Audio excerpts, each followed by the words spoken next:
I'd love to say that my day got better from there, but that would be a lie. I felt like a leper as I walked through the halls. I could see people pointing and whispering as I passed. And why wouldn't they? I was wearing a freaking unicorn sweater, and I'm sure there wasn't a soul in the school who hadn't now heard of Grandma's taking on Billy Henderson.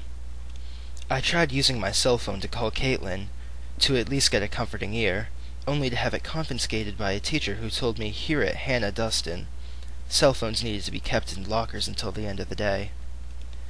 I tried sneaking out of school to buy a new outfit, only to be stopped and told there was no open campus here. I was trapped, a prisoner of war with unicorns on my chest. It probably could have been worse, but I wasn't sure how. After what seemed an eternity, the final bell rang. I retrieved my cell phone from the office, and then caught the early bus home. Mom greeted me at the door. "How was your first day?" she asked, her cheerful expression not completely masking her tired eyes. And then she looked down at the frolicking unicorns on my chest. "That's a new look for you," she smirked. I opened my mouth to tell her about the hell that was my first day, and then I saw my grandma lurking in the hallway behind her. "Fine," I muttered instead. "I've got homework." I pushed past her and headed up to my room. "Fine," Mom called after me. "That's all? What did you think of your teachers? Were the kids nice? Did you make any new friends?" Anger burned in my gut at her questions. I knew she had no idea, but I couldn't help blaming her for asking.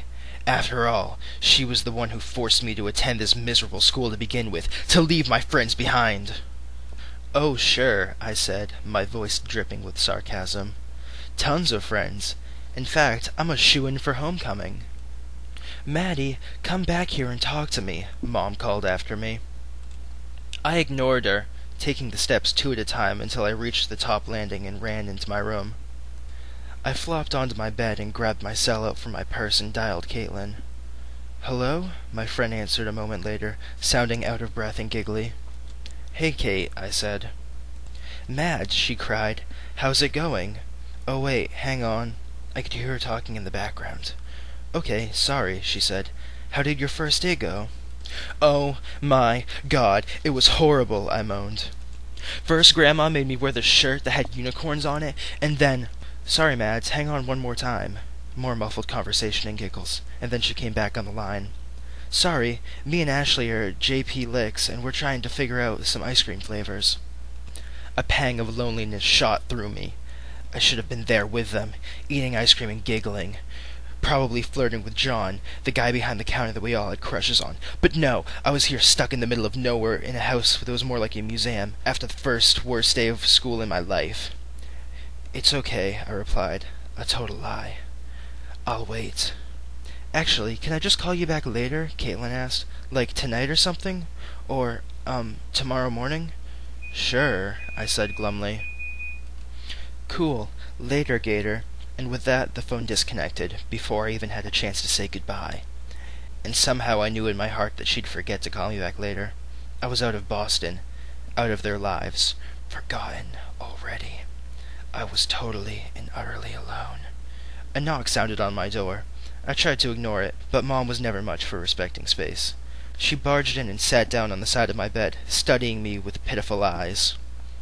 I rolled over to face the wall so she couldn't see that I've been crying. "Bad first day?" she asked, sympathetically. "Why do you care?" "Maddy, of course I care. Don't be like that." "If you cared, you wouldn't have dragged us here to the middle of nowhere and let Grandma humiliate me." I quickly related what it transcribed. Mom let out a sigh. "I'm sorry about that, Maddy," she said, reaching over to touch me on the shoulder. I jerked away. "I didn't realize that she'd take it upon herself to dress you and bring you to school, but she does mean well." Great. That makes me feel so much better." "She's old and she doesn't understand, but she has a good heart." I rolled over to face her. "Mom, she embarrassed me in front of the whole school, and I wore embroidered unicorns all day." Mom sighed again.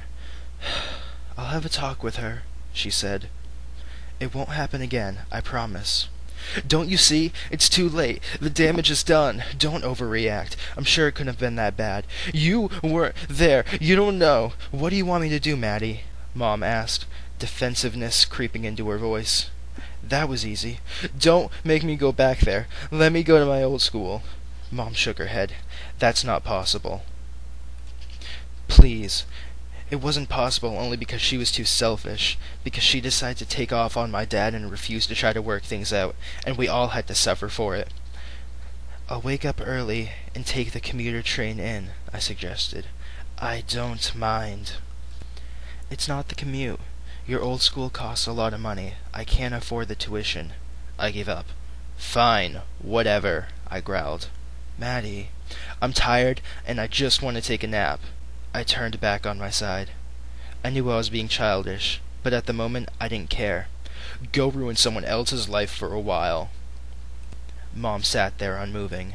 I could feel her stare at my back. Then she slowly got up and left the room.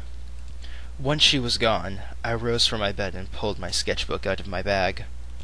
I sat down at my desk and started drawing. It was the only thing, sometimes, that could pull me out of a bad mood. When I picked up a pen, it was like I entered an alternate universe. All of life's problems faded to the background, and I lost myself in art. I was especially fond of Japanese-style art and have been creating my own manga. A graphic novel, if you will. I'd been writing a fantastic story about a girl who gets sucked into an alternate reality and has to fight demons and monsters. But today I found it hard to work on. Maybe that's because my own demons kept coming to the surface. And so I turned the page and started sketching a scene from school. Walking into the school with Grandma, wearing the unicorn shirt, Billy mouthing off, me looking mortified. I sighed, staring down at the drawing. I really should have done something. Told him off, kicked his ass, showed him that he could intimidate me. But no, I was a coward. A stupid coward. Inspired, I ripped off a new sheet of paper and sketched how the scene should have gone. This time, instead of me slumping my shoulders and playing the coward, I stood up to Billy, pushed him back, told him to leave me the hell alone. I drew in the other kids' faces, impressed, awed. They'd never seen anyone stand up to Billy before. I was their hero. I laughed as I looked down at my drawing. It was silly, for sure, but in a weird way it made me feel a tiny bit better.